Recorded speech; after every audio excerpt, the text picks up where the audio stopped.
We are recording, yeah? We talk about Spiel. I have German accent. That's pretty good, actually. Sam, it's good to see you. Hello, everybody out there. How you doing? I'm Tim from Las Vegas. I am Sam from the Pacific Northwest. Please don't kill me. I'm just joking with the accent. And here we are again with another episode of the Western Contingent. Absolutely. And talking about games, stuff, and everything else. So Yes. What about everything else, Sam? Is life good? Well, life is good. We just had a a family that was visiting that we haven't seen in quite some time. I've never met them, and they are my step children's aunt and uncle from their deceased father, and we did not know what to do with that. We didn't know what to expect. You know what I mean? And so Jesse and I were very apprehensive about that whole trip and not knowing what to expect and anxious. And, the way that I just like to put it is the Lord went before us and he took care of a lot of stuff on their end and on our end. And what we were expecting to be this very awkward visit turned into a super fun time of just sitting. We played games, we had conversations, we had meals together. They were very gracious guests. And it was just one of those things where we just didn't know what to think. That's the best way to put it. We just didn't know what to expect. So we were expecting everything, but nothing happened, and it's just one of those things where it was a great thing. So that was very cool. We got to the husband, the aunt, and her husband. The husband is actually German, and they live in Bolivia. And their two kids were great. We got to teach them Horrified, American Monsters, because that's my favorite. Come at me, bro. And it's just one of those things where he said that he enjoys cooperative games, and so I don't think they play games as much as they're definitely not hobbyists. They were familiar with cooperative games or the idea behind cooperative games, and so we pulled out Horrified and we played that with them. I also taught them how to play a couple of one other game called Jishi Academy, which is the theme change from Hanamakoji. Right. So Hanamakoji was all about, the geishas and all that kind of stuff. This one is about scholars in a school of thought way back in the beginning of China. So it was a great time. We had a good time, and we're looking forward. We've had a whole lot of go, but it's all been good goes. And we were very pleased that all that's done now. Because now we have a weekend of, so we're looking forward to that weekend as well. But you've got some stuff going on your house too, man. What's up? What's going on? Yeah, we do. Yeah, I just passed Wednesday, Thursday. Today I got two people here right now, just finishing up a little bit. But past 2 days, the neighbors across the street, they came out and they're like, looks like a crime scene over here. Because had like 15 people out front, couple trucks, big, huge dumpster. So just doing a lot of home improvements. And so it's almost done. That's good. Yeah, but now I got to call some things. They find things are broken, need to get fixed and all that. So, oh dear, it's a little follow up. But that's part of home ownership. Especially when we own an older home. Just things need to be updated. Yes. And redone. But just part of the process. Our house was built in the 70s, so it's like we were out there when we bought the house. We had to get the sprinklers done because we turned the sprinklers on, and the people told us they did kind of blow out the sprinkler system for the winter, and all of that should be good to go. That's what the people told us that sold us the house. Not the owner, but the real estate agent told us that everything was good. Right. It wasn't. Yeah. So we had our contractor buddy come in, and he redid our sprinkler system, but it was one of those things where he was just trying to fix what was broken and leave the other stuff so that, to try to cut down on costs a little bit. And it was just one of those things where they would dig and dig and dig. found something else, and it just kept kind of snowballing a little bit. It didn't get way out of control, but there were times where I was like, how much is this going to cost if this keeps happening? Right, right. So it is definitely one of those things. You just, part of the things of coming with home ownership, and it makes me a little bit envious of people who are still renting, but at the same time, that goes away really quickly because Oh yeah. I'm glad I don't have to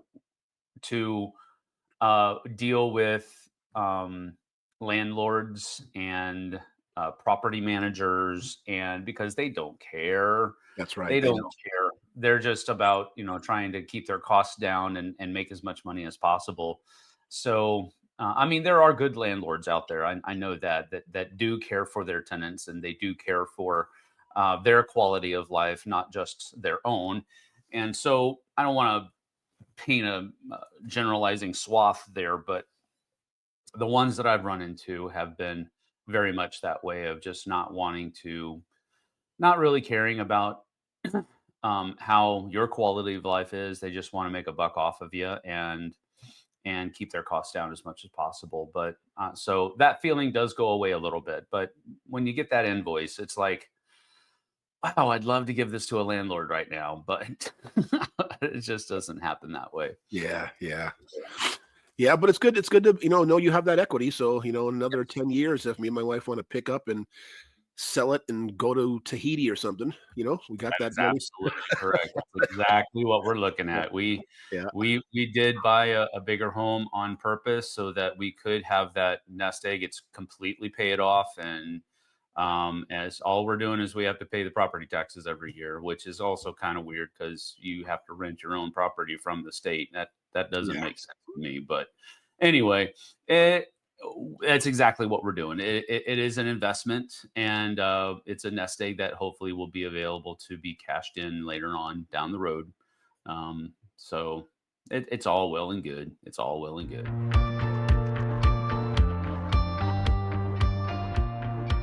So one of the good things about playing games recently is I Mhm. finally have gotten a group together and taught them Tishu.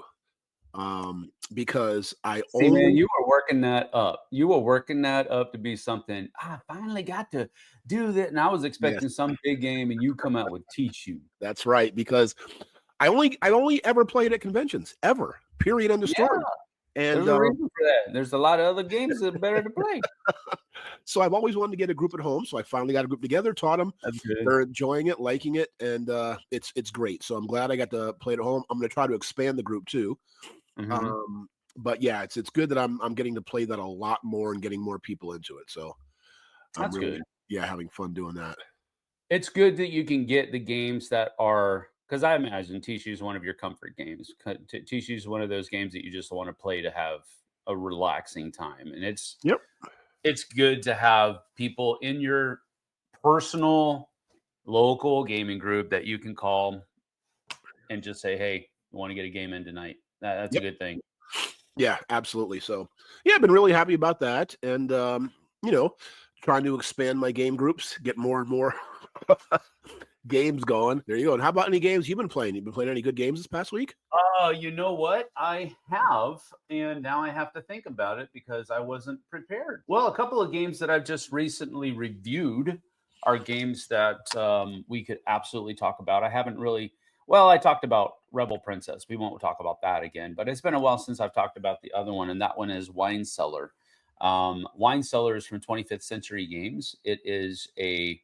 It's an auctioning betting game, but it feels like a trick taker because you have a hand of cards for the entire game, and you are basically uh, using the number that's at the top left hand side of the card, left hand corner of the card, as a bid, as your bid number.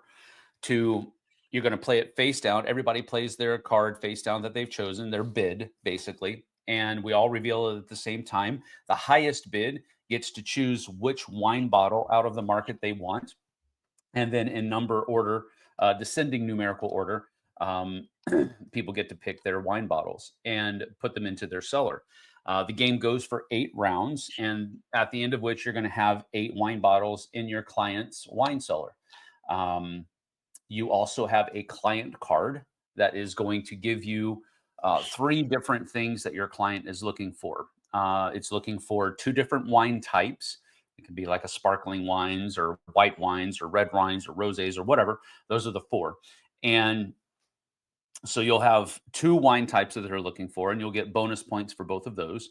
And then there's also a number of countries that they are looking for. Your client is looking for countries of origins for those wines, and you'll get a bonus points for each of the countries that match the countries they want.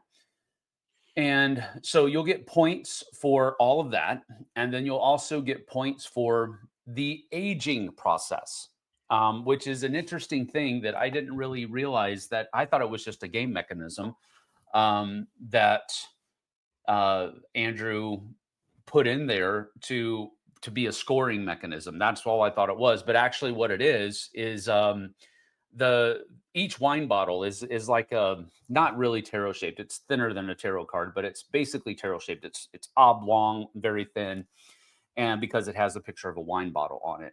And then the wine bottle has 8 different numbers on it in sequence: 1, 2, 3, 4, 5, 6, 7, 8. And that's the aging process. The most points that a wine bottle will score for you is 8. The least amount of points that it will score for you is 1. And it's dependent upon how far down into the wine cellar it is. So the top of the wine cellar is the youngest, the bottom of the wine cellar is the oldest, and all of these different wines score various points depending upon what level they are in the wine cellar. And that's the aging process. And he actually did the research because different wines age differently.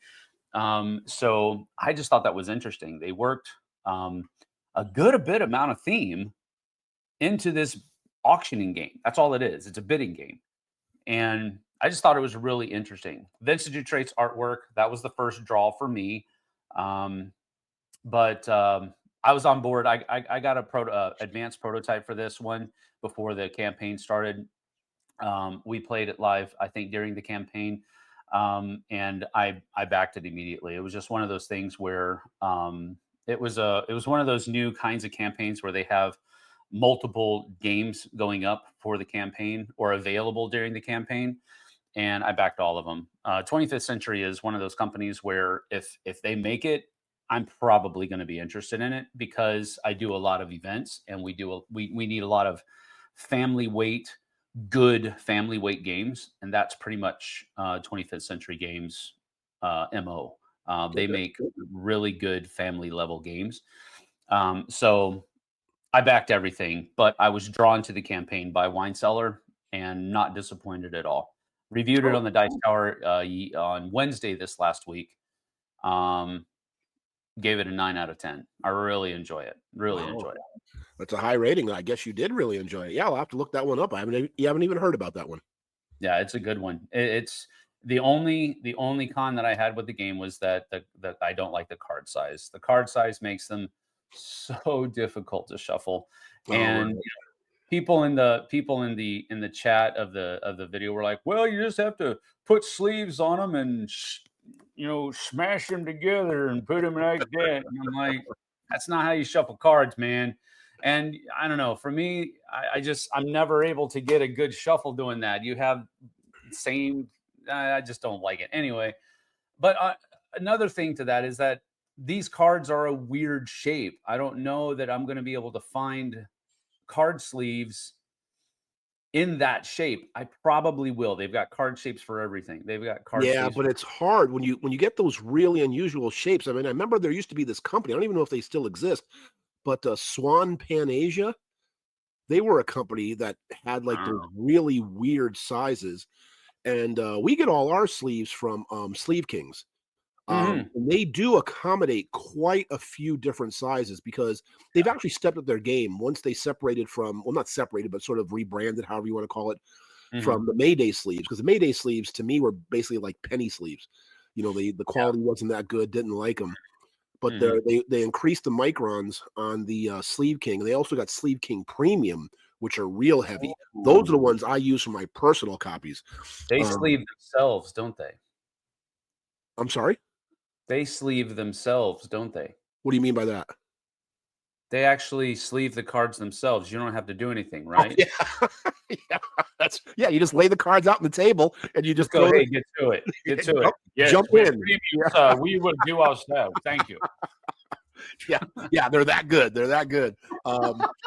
But yeah, they're really, really good. I mean, the one thing about it though, the good thing we're in Vegas, right? So not a lot of humidity. If you're in humid climates, a lot of times the humidity sticks the cards together when you got like card sleeves.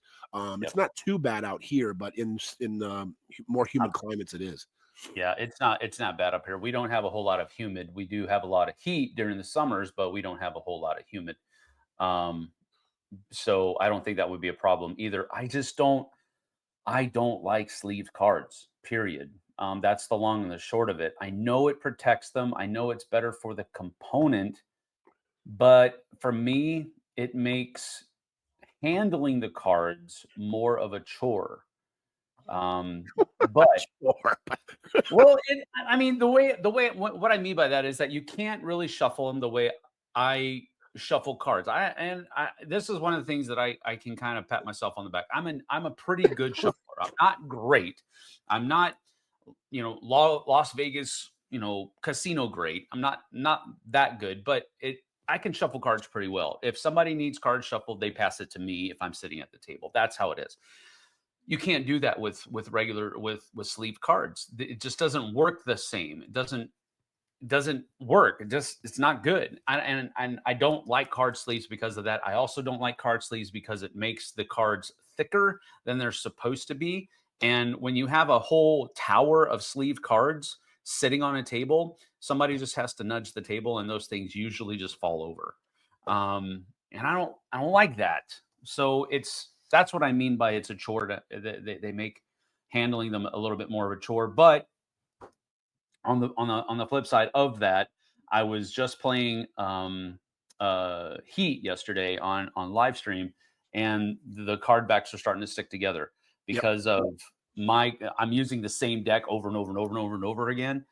And so it's starting to stick together. And so I'm like, man, do I got to sleeve these? But there's enough storage solution room to sleeve them. I just don't know if I want to. But I guess Heat is one of those kinds of games where you're handling the cards a lot. So maybe. Yeah, I just think it's part of to me it's part of the collecting process, right? Because you're if you're collecting games, you take it in, you bag, put things away in bags, you get the sleeves, keep them, and it protects your investment too, right? Because after a while, if you're not happy with the game, then your game is still at like 95%, right? It's like it's like almost unused because the sleeves aren't ruined. And also, man, let me tell you, we can put like a brand spanking new game. We used to we sleeve most of our games now for the library. Well, our criteria is pretty much for the Dice Tower West like 7 and above. But after one con, you get a game that's played 30, 40, 50 times. It's shot. It's done. Right. It's done. Yeah. So putting a game in a library like what you're doing, absolutely, and twice on all day and twice on Sunday. Yep.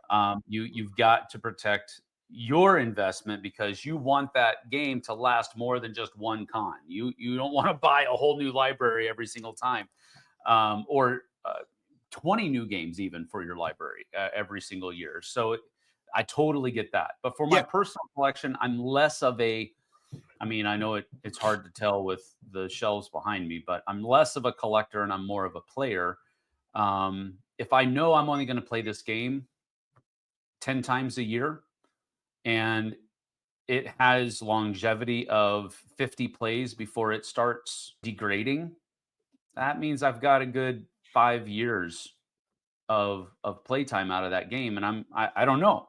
How many of our games do we play that are older than 5 years? How many times do we actually like play those games enough to need sleeves after they're that old? Yeah, but again, that's just a matter of opinion, right? Because when you say Sure. need sleeves, because it's also one of those kind of things. It's very, first of all, it's very intriguing to non gamers because they don't know Yeah. what it is, right? So when I play a game and they've got the card sleeves, they're so intrigued. They're like, how? They're like, you got little jackets for the cards? Like they call them like weird things because they just don't know what they are, and they're just so amazed by it. But it's just again, it's just the look, like you said, even after 4 or 5 times, sometimes a card gets a nick or it gets Mhm. bent. I mean, it's just not a good look. And I want when I play games, to Yep. me, part of the experience also is just to have nice quality components, and Mhm. cards are components. So you just want them to be nice, not nicked up, frayed on the edges, all bent. Because when you've been to people's houses, right? They got that same deck of cards they've had for 20 years, right? And it's all it's like about this thick and it's all black on the edges, and it's yeah. So I don't want that to happen with my games. Can I have some gloves before I touch those I cards? know. Yeah, exactly. Exactly. Yeah. But All yeah. right, what about you? What's a game you've been playing lately? Well, one game I got to the table last week, which a game I really enjoy. It's not a game I love. I really, really like. I do enjoy it every time I play. I was so surprised it took me a little bit more than I expected to kind of get into it. But that was Mhm. Ark Nova, and yeah, I enjoy Ark Nova a lot. It's not a game that I would always like. I want to play like every time I get together with people. You know how you have those games, right? Like you just love it so much. But I really do enjoy, and I'll always say yes if people want to play. Yeah. And I will play it. I will enjoy it. And man, Sam, I got into it, and I had a great plan from the start. But somebody had just a phenomenal game. He just Yeah. wiped us all away. The rest of us were relatively close. He just wiped us away. And I forgot the one thing that you're familiar with Ark Nova, right? Okay. Mhm. The one thing you have to do, in my opinion, always early is get the what are they called, the conservation projects or whatever the cards are up top that everybody can invest in to get your little things, because you got to move along that green track right away to get first of all the little because it's like I think it's 2 for 1, right? The first like 10 or 12 of them, and then they become 3 for 1 after that. So you got to hurry up and get those because you get the little rewards along the way. And I always make the mistake of like, because most of them are like, say they're worth like 3 of those movements, 4 of those movements, or 5 of those movements, right? And I Mhm. always make the mistake of saving up to get the 5 movement instead of the 3 or the 2. You're like and I'm like, no, just take it as soon as you can, right? Yeah. Because it costs 5 for the association action to do it anyway. And you just want to get moving on that track as fast as possible, and Mhm. get those accomplished. And I made that mistake again because I just haven't been a while. But still, it's a good game. I was able to Mhm. get a good plan, and I just enjoy Ark Nova. And he has a new Matthias Wigga. He's got a new game coming out at Really? Essen. Yeah, it's in the top 10 or 20 or whatever. I don't know the title offhand. It's has to do with animals in a zoo also. Um, Yeah. are you looking it up right now to I'm see? looking it up. Just hold on. Hold Yeah. on. So I'm Uh, wondering if it's like Arc Nova Light or what, but it seems very similar to the existing theme of Arc Nova. Sanctuary. Is that what you're talking about? I'm not sure of the type. If I saw the cover, I'd recognize it. But yeah, is that the It Matthias looks like Wiggin? it's got like a giraffe on in the middle with a little baby giraffe up there. Oh no, read the explanation or the description. Build a modern zoo for animals and achieve conservation goals. There you go. There you go. Yeah, yeah, the same thing. So I'm wondering if it's Arc Nova Light, if it's sort of a, like a.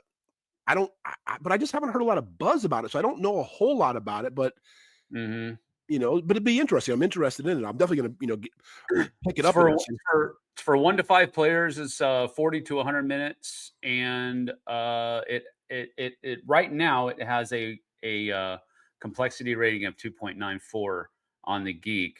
Looks like you have hex tiles, and you're laying hex tiles down into a player board, and there are card slots that you can put those things on. So I don't know. It doesn't look anything like Arc Nova, in my opinion, but it's been a while since I've actually played Arc Nova too. So, Yeah, um, it probably but isn't it going to be. does say that it does say that it let me see up here. It says that it re-implements Arc Nova. Oh, really? So yeah, Okay. Just a different version. And hey, why not? I mean, I know we've talked about this before. I mean, that's just a common theme within the game industry, right? If you have a very, very successful game, which Arc Nova is, why not ride that wave, as a publishing company or a Mhm. designer or whatever, and just Yeah, make different iterations of that same game. I mean, look at Alan Moon become a very rich, successful man, off a Ticket to Ride, just different iterations of the same thing. yeah. And a lot of companies are doing that. Terraforming Mars, they had Terraforming Mars Dice, Ares Expedition, this and that, blah blah blah. So yeah, it's just another. That's what they do. Absolutely agree with that. Absolutely agree with that. There's nothing wrong with it at all. I guess on the consumer side, the consumers, half of the consumers, I'll just go arbitrary. Half of the consumers want you to come up with something innovative, something new, something fresh. The rest of us simply just want more fun stuff to play. And if we already know how to play it, that's even better. I think Correct. that's one of the reasons why the zombie side line was so popular, because you didn't really change the basic construct of how to play the game. You added in little things here and there, little different things that you did. And for a lot of people, those little tweaks and those little changes are enough innovation or freshness to make them want to purchase that next thing. So, Right. But I know we've talked about this before, but again, I'll just mention it again. One of the companies that I think has been the most successful, I'm sure if we did, there's probably others, but just in my opinion, off the bat, is the Garphill games with whatever mhm, it's called, the yes. West Kingdom, whatever. Mhm, I don't know the name for their world, but all their games have like little two or three components, or not components, mechanics from like yeah, previous or different editions. So if you're into those games, you're like, oh, I know this from Paladins. Oh, I know this from right. Viscounts. I know this from Raider, whatever. So I Yep, think they've been very, very successful and giving you enough variety. So you're never like, they just like, they phoned this one in and just, just did this right. again. No, they're all different good games. Yep. Yep. And the other side of that has happened. I remember a big, and again, I don't know how big it was, but I remember a lot of backlash coming out with Greek monsters, horrified Greek monsters, where a lot of people felt that that one was phoned in because there were so many like typos in the rule book. There were so many like holes in the rule book as far as what were you supposed to do with this and what were you supposed to do with that. And I remember there being a pretty loud outcry of Ravensburger just kind of phoning that one in to cash in on it. But I didn't hear that about World of Monsters, which was the next one that came out that had Uh-huh. Cthulhu in it and all that other kind of stuff. So maybe they learned from their mistake there. If they did make that mistake, maybe it was just a honest, editing errors and all that other kind of stuff. But I do remember people really talking about that. Didn't phase me at all. I bought it anyway because we love Horrified here at the house. So that's a cool thing. But anyway, that leads me into my second game, and that is Horrified American Monsters. Now we didn't play this wigged out version of it where we have four monsters and we're trying to do everything. Is no, we just played the basic monsters. We played the Chupacabra and the Sasquatch, Bigfoot, and it was myself, my wife Jesse, and the kids, aunt and uncle, and we played. We had a great time playing that game. It was just fun to sit there and talk about what to do next, and not one of us were being an alpha player, because that's how cooperative games go, right? If you're not careful, the alpha player will just take over. And if you have um, if you have one alpha and a bunch of betas sitting at a table, he's going to be playing the game. The rest of us are just going to be following orders. And that's not fun. And Right. that's exactly the opposite of what was happening. I think on the opposite of that end, I think we had three alphas sitting at the table. My wife is definitely not an alpha. She will do whatever you tell her to do in a game. But I think we had three alphas and we were all going, well, no, I think you need to do this. No, I think we need to do that. And it was actually a really fun experience because we were sitting there cooperating and working through all of these different things. Well, yeah, if this happens and this happens and this happens and then this happens and then, well, we have to do this before that happens. And, it's that kind of stuff. It was really, really fun sitting there at the table with a couple of people that I had just met a couple of days ago. And it felt like, and I don't want to overstate it too much, but it just had that feeling of familiarity there. Mhm. And I know it wasn't because I'm familiar with these people.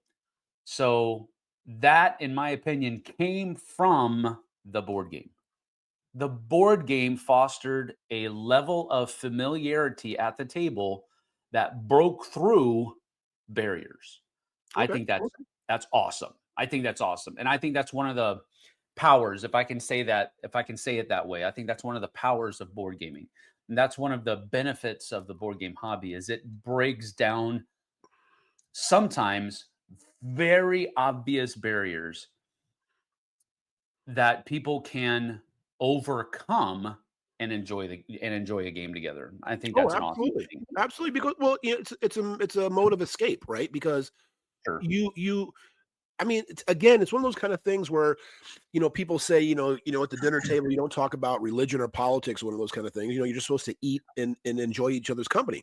It's the same thing Yeah. with a board game. That's what you're supposed to do. You're supposed to kind of shut everything off. Well, again, I'm being a little hyperbolic, but you know what I mean, right? You're supposed to Yeah. kind of shut everything off, and you're supposed to sit down and enjoy, be in the moment with the people you're playing with that time and do that thing. Right. So yeah, Yep. absolutely, yeah. I think there is a level. I don't necessarily like the idea of escapism to its nth degree, but I definitely get what you're saying. There is there that's what board games do. It gives you the opportunity to focus on something else together for Yep. a while.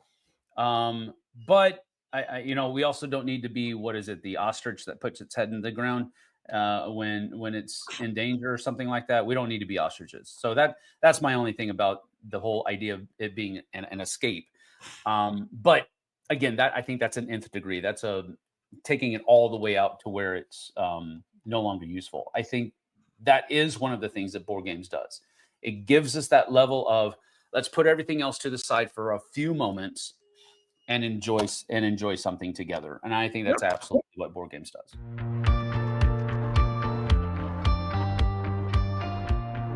But you did mention something there. When you said about not being the alpha player with the cooperative games, even though games like you played, like Horrified, that element is just prevalent, right? I mean, that's first and foremost, right? Because it is a Player problem. It's a player problem. It's not a yeah, game problem. right. Well, see, and I've had this discussion before, and I disagree with that because it's sort of like, again, like when people say the term "a game is mean," right? I feel as strongly about that alpha player, that to me, I just don't like that design. I don't like the design, and I don't enjoy it, and I won't play games like that where somebody has that ability to become the alpha player. I just think it's a bad experience for everybody at the table. Sure, but here's the thing, and this is where I come from this.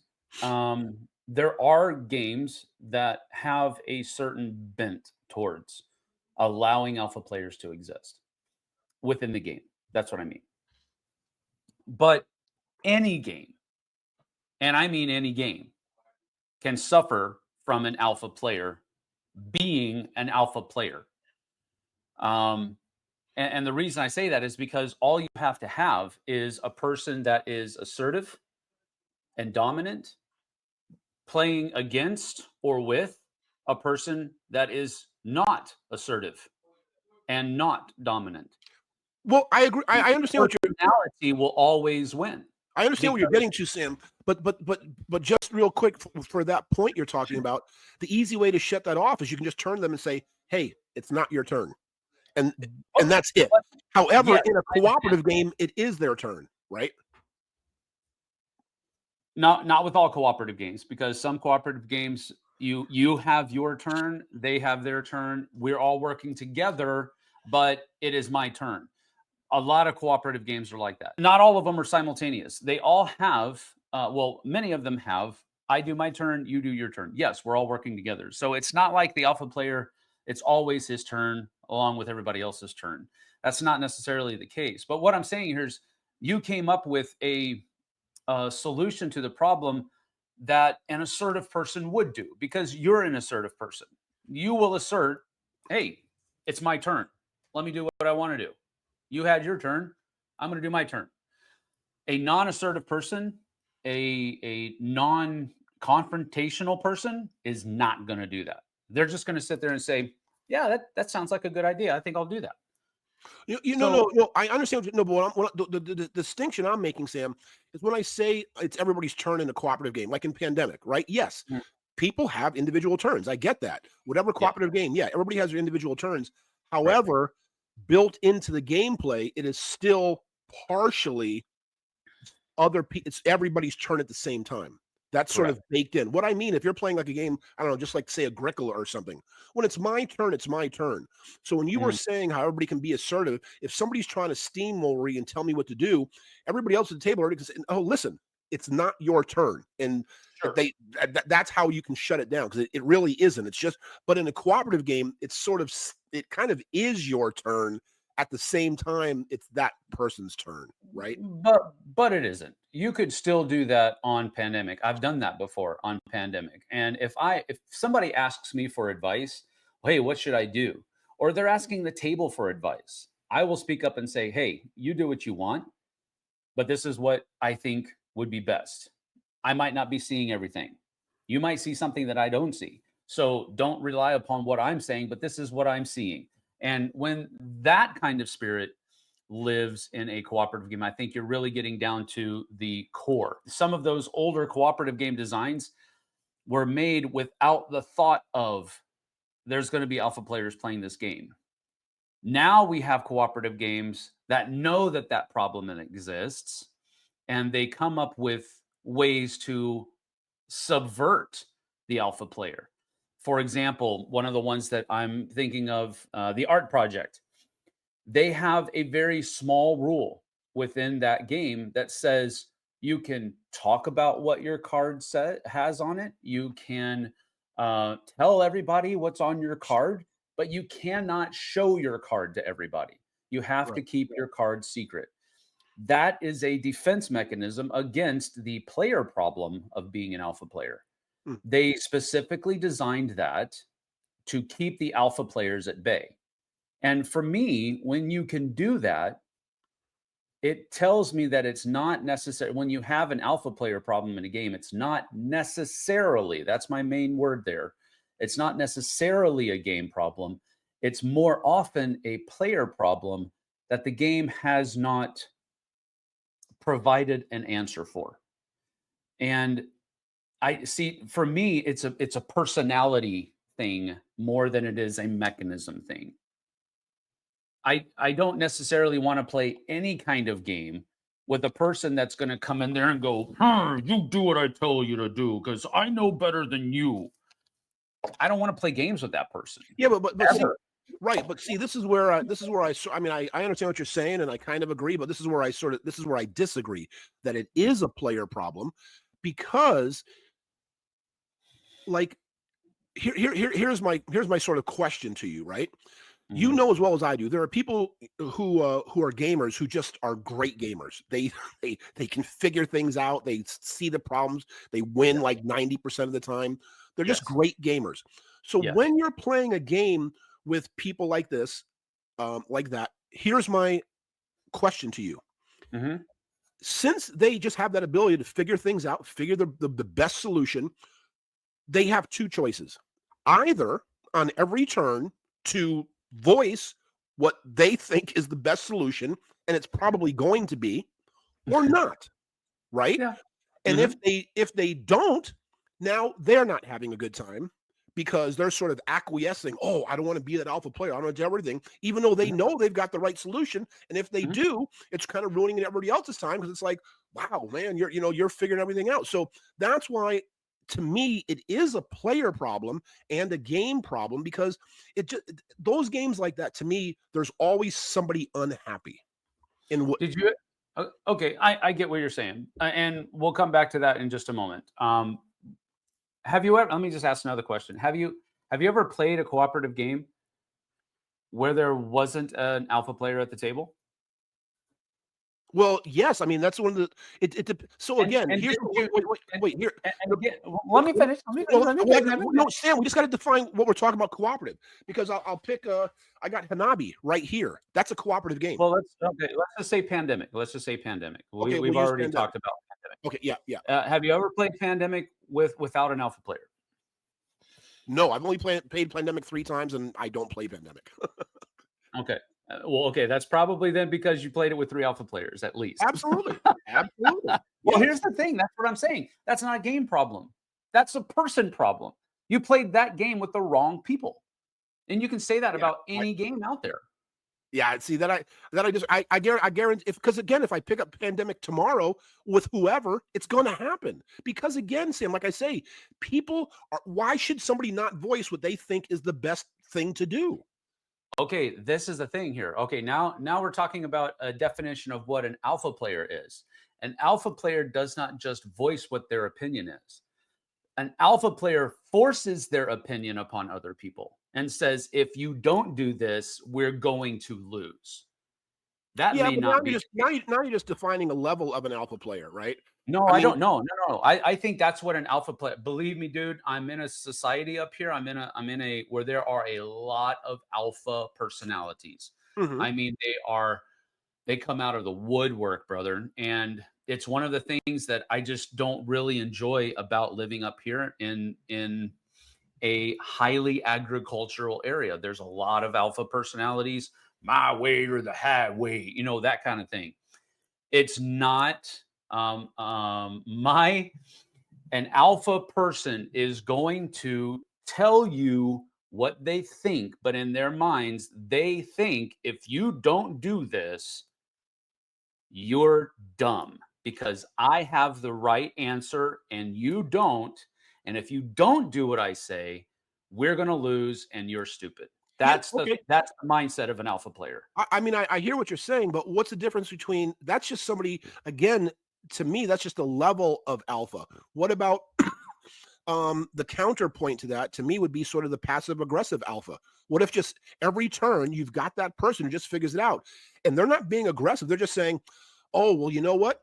Yeah, if you do this, and this, that'll come out to the best solution because I think that'll be great. And they're not aggressive, they're not telling you, but they just say it every time. Still, that's going to be annoying.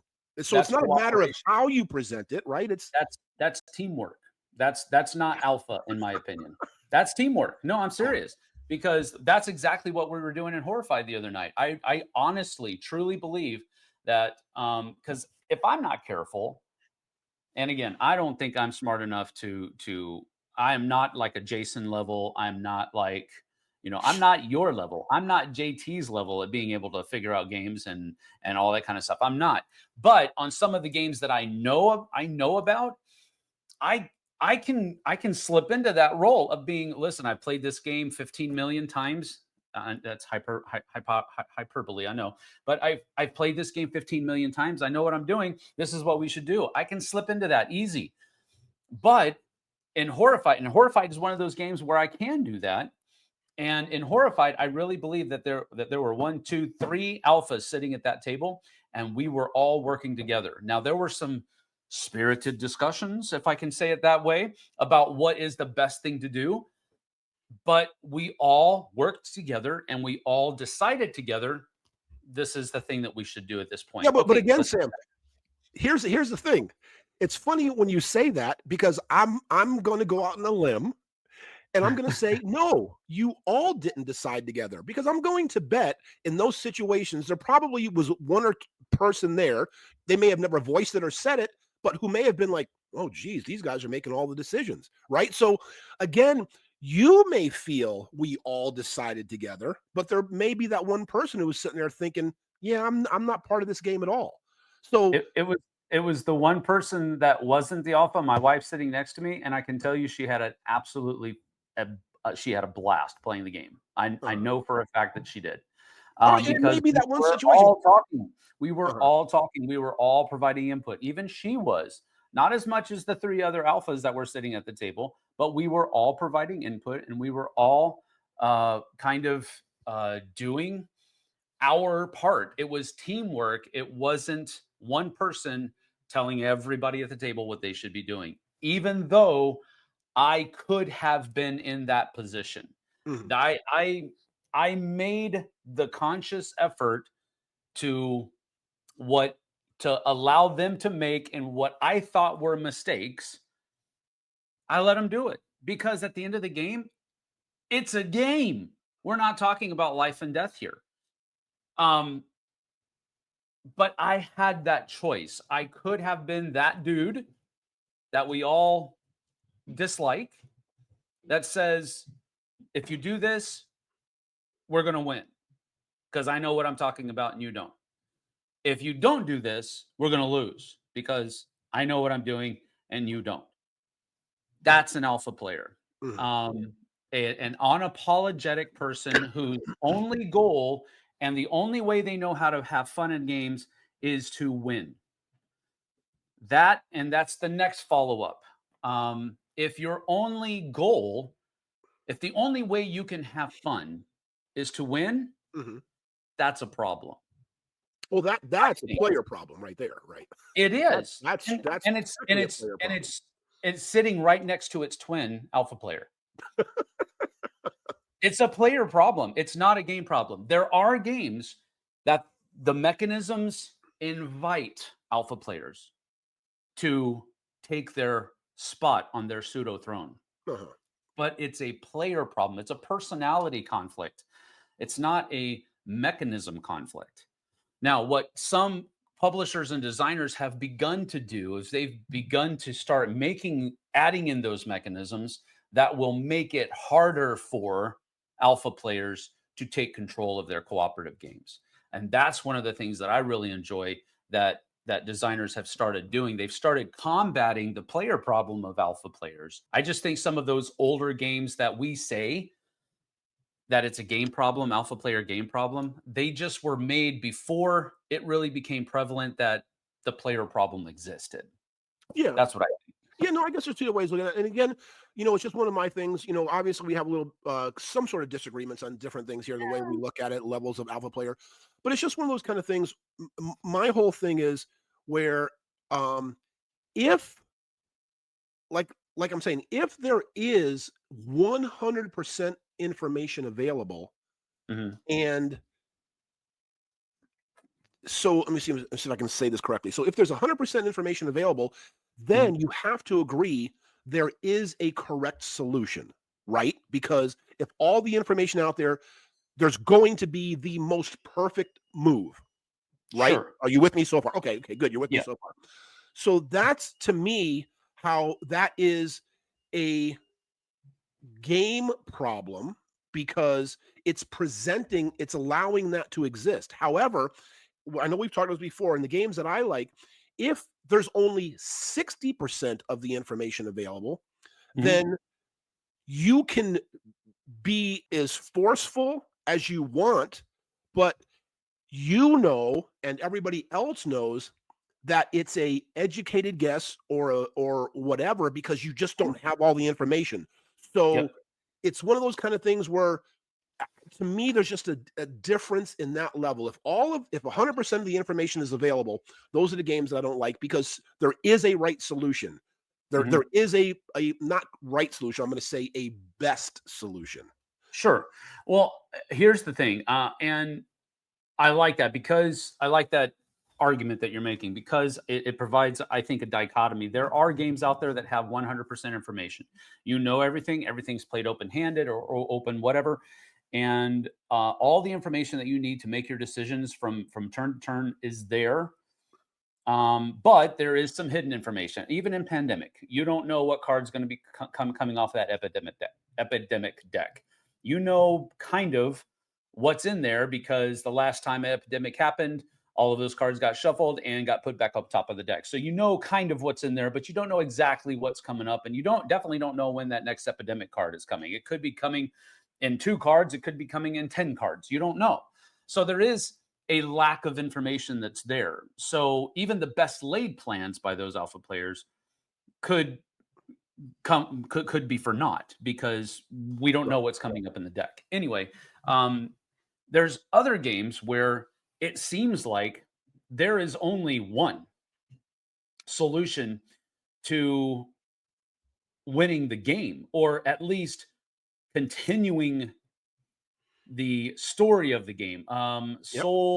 Soul something. I played it when I was down back in January. I played it with Tom, and it was one of those games that was kind of a story based game where you had to go to this location, and this location would give you information. Then you'd have to take that information and go to this location, and then while you're at that location, it gives you some other information that goes with the information over here, and it pushes you over to this location.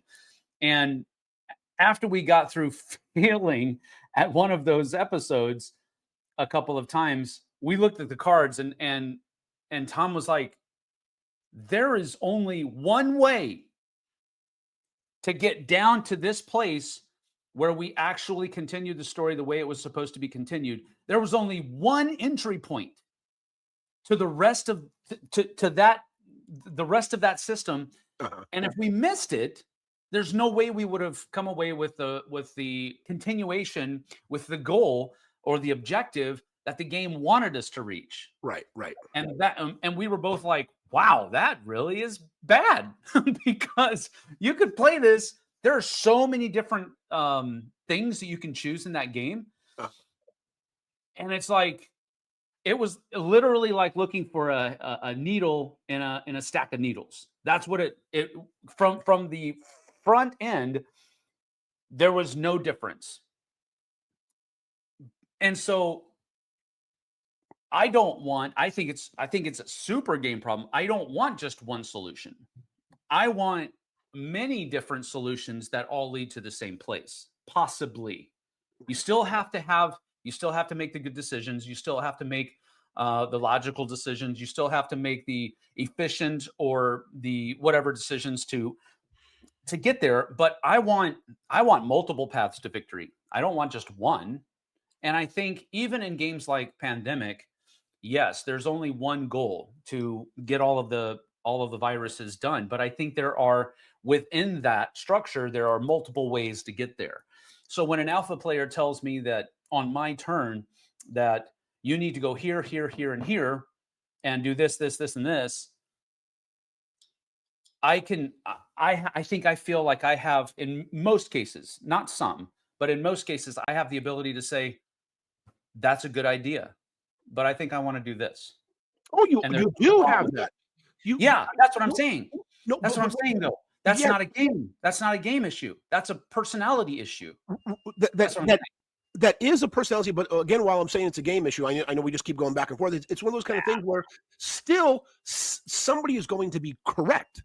That's my whole point about what you're saying. If that alpha player says, "Hey, you should do this, that," and the person says, "Well, I don't want to do that. I want to go," there is a correct answer. There's a best answer that should be done. There's a possible correct answer. There's a possible best answer. There is no, like you're saying, I understand there's cards, you don't know what's coming up. I get all that. Yeah. But however, with all of the information available that everybody can see, if you were to plug all that information into a computer, there's going to be a best solution, right? Correct. But again, and I'm not trying to be a jerk. I'm just saying, but again, it may come out that it wasn't the best decision because it wasn't allowing for other possible outcomes. It was only taking the information that alpha player had available to them at that time. True. No, I understand that it may not come out to be correct. Whether it comes out to be correct or not is sort of like you're throwing what do I want to say? I don't know, into the conversation. But at that moment, there is a best solution. Whether or not it is successful is totally different. Correct. Which is why I think it's a player problem, because that player is refusing to look at the possibility of other variables having a play on what they're wanting to do at that particular moment in time. They can't, it's almost like sometimes they can't see that because they're so focused on how right they are in the moment. And that's why I really think that this is a player problem, because it's not the game's fault that the person can't see past their own decisions. Right, and I think it's the and the game's fault validity because of them. I'm not saying that I'm not saying that they're wrong. uh-huh. I'm saying that they can't see that they're possibly wrong in a couple of cards being flipped over. After a couple of cards have been flipped over. That's all I'm saying. And so when you have that kind of mentality in a game, any game can suffer from that, not just cooperative ones. You could have a person that takes all of this information in a competitive game and makes their decisions, and then they don't win, and they're like, "Well, I hate this game because I made the exact correct decision at every point in the game according to my estimation, and I still lost. So this is a stupid game." And the other person that was just like going with the flow and having fun wins and is like, this is great. Yeah, but Sam, but what you're doing is, I think you're conflating a couple things here, because I agree with what you just said. However, in that situation, only the person who lost is having a bad time. With these open things where you're making decisions with everybody, there's the open for everybody to have a bad time. I mean, we could go on and on and on. I mean, We could absolutely. And And this is, for me, this is one of those open-handed things. You can disagree with me all you want. I don't. It doesn't absolutely bother me at all that you are more lenient on the different levels of alpha playerism and all. That's absolutely well and fine. It does not bother me at all. right. But it's one of those open-handed issues. I don't care if we disagree on this. It's not Oh, going to affect no. me. Absolutely. And it's good to have discussions, because it's good to see Yes. how people feel about it. And again, it's one of those kind of things, at the end of the day, it's just, I just don't play those games that, to me, bring in that factor that I don't enjoy or I don't like. So I get it. I totally understand you. Because I guess I've just it makes me a little bit sad because I think you're missing out on some really, really, really fun games just because you're trying to avoid alpha players. And that's the thing. You're avoiding a certain kind of player, but you're avoiding the games that and so I don't know. See, no, but in it's not. No, I'm just from saying my it's not point of view, being. it's like you're avoiding a player. You're not avoiding a No, kind of game. no, I don't agree with that. And the reason I don't agree with that, Sam, is because I'm not avoiding the player or the game. It's one of those kind of, again, I'm just admitting sometimes there are people who just know what to do. And it's Yeah. one of those kind of things where it's like, if they offer a suggestion, oh, well, you know what? I think if you play that card, you do that and you do that, that would probably be best. And I'm like, yeah, wow, I think you're right. And the next turn, they're Oh, like, hey, you should do this, that. And I'm like, yeah, hey, you're let me ask right. It's not that let I'm me ask avoiding this. them. It's just I'm not having a good time anymore, right? Because Yeah, no, I get that. I totally get that. And I'm not saying that you should like cooperative games, even if you don't. I'm not saying that at all. right. But let me ask this question: what if we have a player that's in a game, because I've run into this as well, where they know they're so good at games that they can look at your board and say this is what you should do, and they're right. Hmm. And but maybe they didn't say that. They just have it in their minds, and then they make fun of you afterwards Oh, that's horrible. for having made. But see, that's the thing. Is that the game's problem or is that the player problem? Because in Yeah, my but mind, that's it's a the whole same different thing. thing. I don't think No, so at no, I all. think it's the Yeah. same thing because that's what an alpha player does. An alpha player will say, "This is what we need to do right now," and they will make everybody at the table feel stupid for not doing what they're wanting to do. That's what they do. So to me, it's two sides of the same coin. Um, and on one end, you're saying that it's a game problem, not a player problem, and on the other side of the coin, you're saying that it's a player problem and not a game problem. It's two sides of the same coin, in my opinion. And again, I get that Mhm. everybody can disagree with me, but I've experienced alpha gamer problems in both competitive and cooperative games, and that also has led me down this path of thinking that this is not really a game problem. Yes, there can be games that are designed that have a certain proclivity towards allowing, I don't even know if that's the right word, but towards allowing alpha players to blossom, if I may use that word. Um, and there are some games that don't. But I think the alpha player issue is more of a player problem than a game problem. Okay. I don't know. And I totally get, I think we've both said valid things. I don't think that Absolutely. either one of us is correct. But that's just the way I come at this whole thing. Correct. And with that being said, Yeah. in the chat or in the not chat, what do you call it? It is Comment section. comment. There we go. That's the term for that thing. In the comments section, go ahead and place what you think. Let us hear your thoughts on the Please whole do. alpha thing. And I know we've touched on this topic before, but again, it's one of those. It's sort of it's we don't want to say like a big topic or a prevalent topic, an ever existing topic in the board gaming world, because those are the type of games we have. So it'd be nice to hear what you thought. And then one thing you said funny, say you said, maybe you just misquote, you said finding a needle in a pile of needles. That is, yes, that's what it is. No, it's not. It's like, how hard is it to find a needle in a pile of needles? That's what I'm saying. There's like a whole bunch of needles, and only one of those needles is the one you need. So it's like there's so many different decisions that are out here. It's like looking for a needle in a stack of needles. I've never heard that. I know what it's supposed to be. It's a needle in a haystack. I know what it's supposed to be. Yes, but that's just weird. a ratcheting up of that statement. It's like, Okay. it's not looking for a stack of needles in a hay, because you can probably pick out the needle in a bunch of hay, but it's like looking for a needle in a bunch of needles. Okay. That must be a Watchahoochee or whatever the name of the town you live in saying. What's the Watchahoochee? What's the name of the town you live in? It's a family show, man. What you talking over there? Isn't it called that? What? Wenatchee. Oh, there we go. See, I was close. I wasn't that far Actually, it's actually the name of one of the indigenous tribes that are from this area. Oh, okay. The Wenatchee tribe, yeah. So, Wenatchee tribe. But yeah, that's just one of the. It's a colloquialism, I guess, that I've grown up with.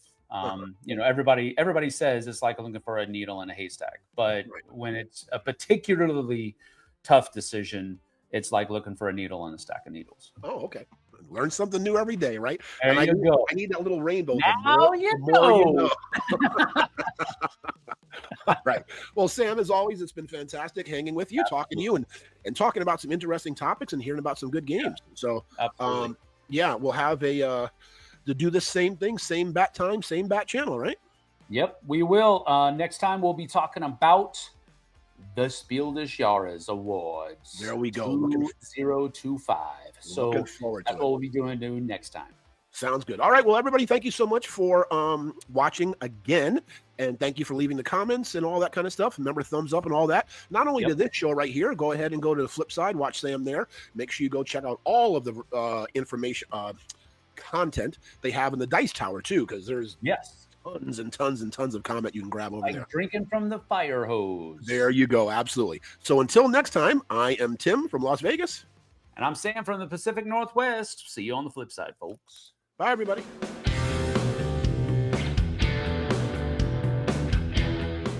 Hey everybody, thanks for watching this video. If you like this review or whatever you just watched, wasn't it amazing? Check out our channel, Dice Tower. We have all kinds of things. We review games, we do top 10s, we play games live. It's all about board games, but especially the people who play them. Check out Dice Tower YouTube channel.